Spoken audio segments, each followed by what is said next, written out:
ये बहुत ही शर्मनाक बात है बिहार के लिए जी। तो बिहार के मुख्यमंत्री जी का गृह जिला है जी।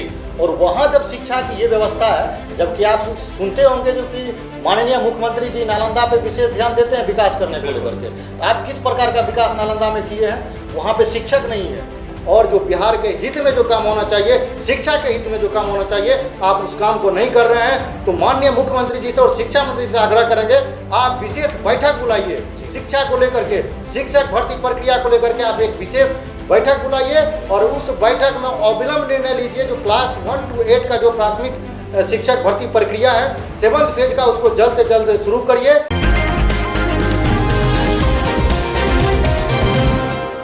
नमस्कार, मैं अभिषेक, आप देख रहे हैं BC24 न्यूज। गर्दनीबाग धरना स्थल पर लगातार सीटेट बीटेट के अभ्यर्थी प्रदर्शन कर रहे हैं।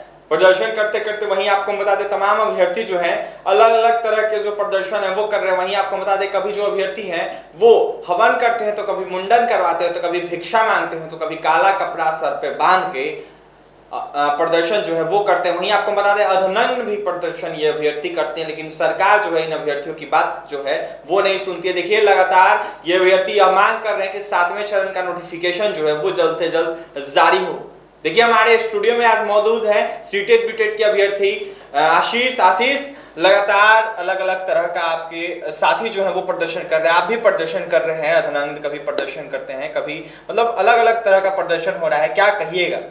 देखिए बिल्कुल अभिषेक जी, हम लोग का प्रदर्शन लगातार चल रहा है और हमारी आवाज़ को आप लगातार बुलंद कर रहे हैं। इसके लिए आपको और आपकी पूरे टीम को बहुत बहुत धन्यवाद देते हैं। और सीटेट दिसंबर जनवरी के जो अभ्यर्थी अभी सड़क पे हैं, ये तो बहुत दुर्भाग्य की बात है। इनको विद्यालय में होना चाहिए। ये गर्दनीबाग स्थल धरना स्थल पे हम लोग बैठते हैं, तो ये बहुत दुर्भाग्य की बात है। सबसे बड़ी चीज़ है कि ये जो अभी देख रहे हैं आप धरना स्थल पे हम लोग बैठे हुए हैं, तो हम लोग 6ठी चरण की प्रक्रिया में ही हम लोग का मांग था इसमें हम लोग को शामिल किया जाए, क्योंकि हम लोग क्वालिफाइड थे, योग्य थे। तो हम लोग को जब फ्रेश बहाली था वो और उस पर आवेदन लिया जा रहा था, तो हम लोग को ये मांग था। शिक्षा मंत्री जी से भी मांग किए थे और उस समय के जो शिक्षा विभाग के जो अपर मुख्य सचिव थे उनके पास जो संजय कुमार सर थे, अभी तो नहीं है संजय कुमार सर, अब दीपक कुमार सिंह बन गए, तो उनके पास हम लोग मांग रखे थे। तो उनके द्वारा ये बताया गया कि नहीं, आप लोगों को इसमें नहीं हो सकता है, ये इसमें जुलाई जो है 2019 के जो अभ्यर्थी उसी को लिया जाएगा और जो बीटेट पास है। तो हम लोग शिक्षा मंत्री जी से और सचिवालय लगातार जा रहे थे, आवेदन दे रहे थे हम लोग को, सर शामिल किया जाए। अगर फिर जब जैसे ही प्रथम चक्र का प्रक्रिया समाप्त होता था, द्वितीय चक्र में भी शामिल करने का बात शिक्षा मंत्री जी के पास रखते थे, लेकिन शिक्षा मंत्री के द्वारा यही बताया जाता था कि 7th फेज में आप लोग को लिया जाएगा जो भी दिसंबर जनवरी के अभ्यर्थी हैं। तो अभी हम लोग गर्दनीबाग में बैठे हुए लगातार देख रहे हैं। तो हम लोग को जब संजय कुमार से मिले थे अपर मुख्य सचिव से, तो उनके द्वारा बताया गया था कि अप्रैल में आप लोग का जो है नोटिफिकेशन आ जाएगा, यानी कि जैसे ही 6th फेज कंप्लीट होगा तो अप्रैल में आप लोग का नोटिफिकेशन आ जाएगा। तो आप देखे होंगे कि 6th फेज जो अभी कंप्लीट हो चुका है, तो 6th फेज जब कंप्लीट हो चुका है तो माननीय शिक्षा मंत्री जी को चाहिए कि ये जल्द से जल्द जो है 7th फेज का नोटिफिकेशन निकालना चाहिए। आप देखेंगे कि जितना भी इलेक्ट्रॉनिक मीडिया है, प्रिंट मीडिया में, तो शिक्षा मंत्री जी का ये स्टेटमेंट है कि जैसे ही 6th फेज कंप्लीट होगा तो 7वां चरण का प्रक्रिया जो वो जल्द से जल्द स्टार्ट कर दिया जाएगा। लेकिन आप देखेंगे कि अभी शिक्षा मंत्री जी कुछ भी स्टेटमेंट नहीं दे रहे हैं। हम लोग गर्दनीबाग में 11 दिन से बैठे हुए हैं, लेकिन शिक्षा मंत्री जी इसको इग्नोर कर रहे हैं और जो शिक्षक अभ्यर्थी की बातों को जो है इग्नोर कर रहे हैं। ये कहीं से सही नहीं, ये काफ़ी निंदनीय है और ये पूरा बिहार और पूरा देश इस चीज़ को देख रहा है। हम लोग 11 दिन से बैठे हुए हैं, अर्धनग्न प्रदर्शन करके हम लोग सरकार के प्रति विरोध जता रहे हैं। तो सरकार को चाहिए कि जल्द से जल्द नोटिफिकेशन जारी करे। और जितना भी देखिए, एक चीज़ और कहेंगे अभिषेक जी, इलेक्शन जब होता है तो चाहे सत्ता पक्ष हो चाहे विपक्ष हो, हाल ही में बोचहा का चुनाव हुआ था, उसमें देखे होंगे पार्टी के तमाम कार्यकर्ता, तमाम विधायक, तमाम मंत्री सभी जाकर वहाँ कैंप करने लगे, सभी पहुंच गए। लेकिन अभी हम लोग 11 दिन से गर्दनीबाग में बैठे हुए हैं, तो कितने विधायक आए, कितने एमपी, कितने एमएलए, कौन मंत्री पहुंचे हैं? कोई नहीं पहुंच रहे हैं, कोई लिखित आश्वासन नहीं दे रहे हैं। बस जाकर के चैनल पे जाकर के डिबेट में एक आश्वासन दे देते हैं और फिर उठ के चले जाते हैं। विपक्ष के बड़े नेता तो आश्वासन दिए थे आपके साथी को, जगदानंद सिंह है, जो वो बोले थे कि तमाम अभ्यर्थियों के साथ राजद है और राजद सड़क से लेकर सदन तक जाएगी। बहुत अच्छी बात है, जगदानंद सर जो ऐसा बोले हैं तो ये बहुत अच्छी बात है, सड़क से लेकर के सदन तक जाएंगे। तो हम उनसे ये भी आग्रह करेंगे कि आपके पास जो विधायक की संख्या है वो काफ़ी, हमको जहाँ तक नॉलेज में है 75 शायद उनके विधायक की संख्या है आरजेडी का, ठीक है, उससे ज़्यादा ही होगा। तो अब देखिए, अगर उतना विधायक सभी किसी न किसी क्षेत्र से जीत करके आए हैं, क्या ऐसा थोड़ा है जो किसी भी जो भी जनप्रतिनिधि हैं जिस क्षेत्र से जीत करके आए हैं वहाँ विद्यालय की आवश्यकता नहीं है, वहाँ शिक्षक की आवश्यकता नहीं है, शिक्षक की आवश्यकता सभी जगह है। तो आप अपने क्षेत्र का अगर उत्थान करना चाहते हैं, विकास करना चाहते हैं, तो आप अगर जितने विधायक हैं, विपक्ष के जितने भी विधायक हैं, तो सभी जाकर के अगर शिक्षा मंत्री के आवास पे जाकर आप मिलिए, उनसे समय लीजिए। एक लीडर नहीं, तमाम आप जितने भी विधायक हैं, जो विधान परिषद के सदस्य हैं, वो सभी जाकर के शिक्षा मंत्री जी से मिलिए और वहां जाकर के उनके पास बात रखिए और उनको बोलिए अविलंब नोटिफिकेशन निकाला जाए। ये बिहार की बात है, इससे सिर्फ हमारा रोजगार का बात नहीं है, बिहार आगे जाएगा। और प्राथमिक शिक्षा जो क्लास 1 to 8 का है, वो जैसे विज्ञप्ति निकलेगी और हम लोग जो योगदान देंगे विद्यालय में जाकर के, इससे क्या होगा कि बिहार का जो बच्चा है वो सही से शिक्षा प्राप्त कर पाएगा।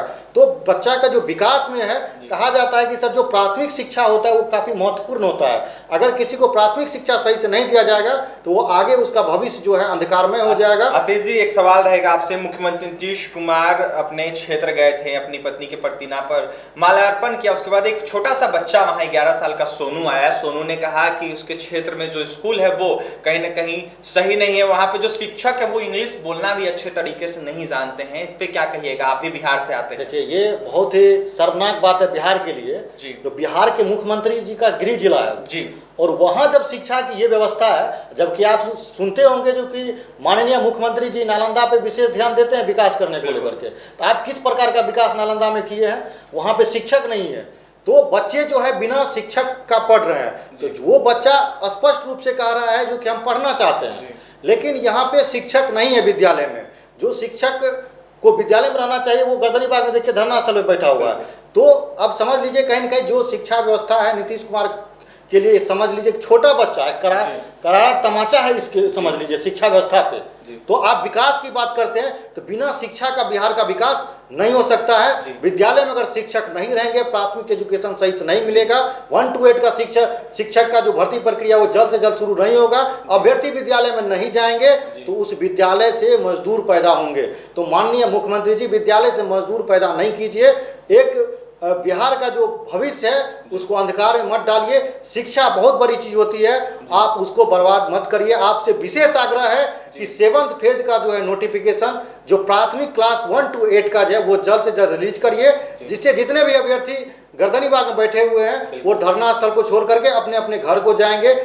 और देखेंगे धूप में, अभी आप वहाँ देखे गए थे तो वहाँ पे एक अभ्यर्थी बेहोश पड़े हुए थे। तब बताए बेहोशी का अवस्था में ऐसे कई अभ्यर्थी जो कुछ घंटों में, चूंकि गर्मी बहुत है तो यहाँ जो नेता है तो वो तो एसी में बैठ करके अपना हंसी मजाक कर रहे हैं, बैठ करके चाय का चुस्की ले रहे हैं, लेकिन जो अभ्यर्थी गर्मी में बैठे हुए, इतना 45 डिग्री टेम्परेचर है पटना का, तो एक भी मंत्री बिहार के और जो शिक्षा मंत्री, जब माननीय मुख्यमंत्री जी हो, चाहे कोई विधायक है, MP MLA है, तो बिहार की ही जनता आपको वोट देती है और बिहार की जनता आपको वोट दे करके सदन में भेजने का काम किया है। लेकिन आप उस आवाज को नहीं उठा रहे हैं और जो बिहार के हित में जो काम होना चाहिए, शिक्षा के हित में जो काम होना चाहिए, आप उस काम को नहीं कर रहे हैं। तो माननीय मुख्यमंत्री जी से और शिक्षा मंत्री से आग्रह करेंगे, आप विशेष बैठक बुलाइए शिक्षा को लेकर के, शिक्षक भर्ती प्रक्रिया को लेकर के आप एक विशेष बैठक बुलाइए और उस बैठक में अविलंब निर्णय लीजिए। जो क्लास 1 to 8 का जो प्राथमिक शिक्षक भर्ती प्रक्रिया है 7th फेज का, उसको जल्द से जल्द शुरू करिए और विज्ञापन निकालिए इसके लिए। आशीष जी, तमाम सीटेड बीटेड अभ्यर्थियों को क्या संदेश जाएगा आपके तरफ से? आपके चैनल के माध्यम से, NBC 24 के माध्यम से जितने भी सीटेड दिसंबर जनवरी के अभ्यर्थी हैं, क्योंकि मैं अभी जस्ट गर्दनीबाग धरना स्थल से आया हूं और जो भी अभ्यर्थी जहां है, जिस जिला में, बिहार के जिस कोने में है, हाथ जोड़ के आप सभी से आग्रह है कि आप सभी गर्दनीबाग धरना स्थल पे पहुंचिए। अपनी हक की लड़ाई के लिए आपको गर्दनीबाग आना पड़ेगा, पटना आना पड़ेगा, तब आपको अपना अधिकार मिलेगा। और हम लोग का रोजगार जो है ये भीख नहीं है, ये हमारा अधिकार है सर, और इसके लिए सभी को गर्दनीबाग पहुंचना पड़ेगा। ये मत समझिए आप न्यूज चैनल पे आपको अपडेट मिल जाता है या विज्ञापन निकलेगा ही, आप ऐसा मत सोचिए। बहुत सारे महिला अभ्यर्थी, विकलांग अभ्यर्थी पहुंचे हुए गर्दनीबाग में, वो लगातार 11 दिन से बैठी हुई है और आप सभी से आग्रह है जो अभी तक नहीं पहुंचे हैं तो अधिक से अधिक संख्या में आइए गर्दनीबाग। और जितनी संख्या हम लोग का रहेगा, लोकतंत्र में जो संख्या वो काफी महत्वपूर्ण होता है, इसलिए आप सभी से आग्रह है अधिक से अधिक संख्या में जो भी अभ्यर्थी हैं जो अप्लाई करेंगे, सीटेड दिसंबर जनवरी के अभ्यर्थी हैं, वो गर्दनीबाग धरना स्थल पे पहुंचिए। आप सभी से विशेष आग्रह है। जो आप लोग गर्दनीबाग धरना स्थल पे आइए और आंदोलन को सफल बनाइए। जब तक हमारा संख्या बल अधिक नहीं रहेगा तब तक हम लोगों की आवाज को नहीं सुना जाएगा, और जैसे ही संख्या बल अधिक होगा तो सरकार को उस पर विचार करना पड़ेगा और विलंब जो है नोटिफिकेशन जारी करना पड़ेगा। और हम लोग तब तक गर्दनीबाग खाली नहीं करेंगे जब तक नोटिफिकेशन जारी नहीं किया जाएगा। बिल्कुल बिल्कुल देख सकते हैं सीटेट बीटेट अभ्यर्थी आशीष का साफ साफ कहना है कि मुख्यमंत्री नीतीश कुमार जो दावा करते हैं बिहार की शिक्षा व्यवस्था बेहतर है, लेकिन कहीं ना कहीं उनका दावा जो है वो एक बच्चे ने साफ साफ बता दिया है कि फेल है। उस बच्चे ने साफ साफ कहा है कि मुख्यमंत्री नीतीश कुमार जो दावा करते हैं उनका दावा फेल है और जो पढ़ाई है उसके क्षेत्र में नहीं होती। देखिए मुख्यमंत्री नीतीश कुमार का गृह जिला है नालंदा और वहीं पे साफ साफ उस बच्चे ने कह दिया है कि उसके क्षेत्र का जो स्कूल है उसमें पढ़ाई अच्छे तरीके से नहीं होती है, जो टीचर आते हैं वो अच्छे से इंग्लिश नहीं बोलना जानते हैं। वहीं आपको बता दें लगातार आशीष तमाम जो है अभ्यर्थी जो है सीटेट बीटेट के या फिर आशीष जो है वो गर्दनीबाग धरना स्थल पर प्रदर्शन कर रहे हैं, अनोखे अनोखे तरीके के प्रदर्शन कर रहे हैं, लेकिन कहीं ना कहीं सरकार के कान तक जू नहीं रेंग रहा है। देखिए लगातार यह मांग कर रहे हैं ये अभ्यर्थी की 7वें चरण का नोटिफिकेशन जो है वो जारी करे सरकार, लेकिन कहीं ना कहीं जो 7वें चरण का नोटिफिकेशन है वो जारी नहीं हो रहा। देखिए कहना चाहेंगे जी कि देखिए हम लोग जो अलग अलग तरीके से प्रदर्शन करें, कभी कैंडल मार्च कर रहे हैं या तमाम तरह के जो भी होता है इनकम टैक्स गोलंबर जहां भी हम लोग धरना प्रदर्शन करते हैं, आप एक चीज देखे होंगे हम लोग कहीं भी सरकारी संपत्ति को नुकसान नहीं पहुंचाए हैं। हम लोग लोकतांत्रिक तरीके से शांतिपूर्ण तरीके से अपनी बात को रख रहे हैं, तो इसलिए कहीं भी ये चीज नहीं है कि हम लोग अलग अलग किसी भी कहीं तरह का नुकसान पहुंचाए या जैसे कुछ अभी कहना था जो प्रवक्ता थे जो उनका कहना था जो कि आप लोग जो है यहाँ नेता बनने के लिए आए, तो आप विज्ञापन निकाल दीजिए, नोटिफिकेशन निकाल दीजिए, हम लोग क्यों बैठेंगे? अभी कभी हम लोग चले जाएंगे, कोई शौक नहीं है। पटना में 45 डिग्री टेम्परेचर में आप लोग एसी में बैठ करके हम एंजॉय कर रहे हैं, बैठे रहते हैं, मीटिंग के नाम पे बहाना करते हैं, मिलते नहीं है तो नोटिफिकेशन नहीं निकालते हैं। तो हम आपसे आग्रह करेंगे कि जल्द से नोटिफिकेशन निकालिए और हम लोग जल्द से जल्द यहाँ से चले जाएंगे। बिल्कुल बिल्कुल तमाम सीटेट बीटेट के अभ्यर्थी लगातार यह मांग कर रहे हैं कि 7वें चरण का नोटिफिकेशन जो है वो जारी कर दे सरकार, जिससे हमारी जो परेशानी है वो दूर हो जाएगी। देखिए सरकार लगातार आश्वासन दे रही है इन अभ्यर्थियों को, लेकिन कहीं ना कहीं बहाली जो है वो नहीं हो रही है। फिलहाल देखने वाली बात यह होगी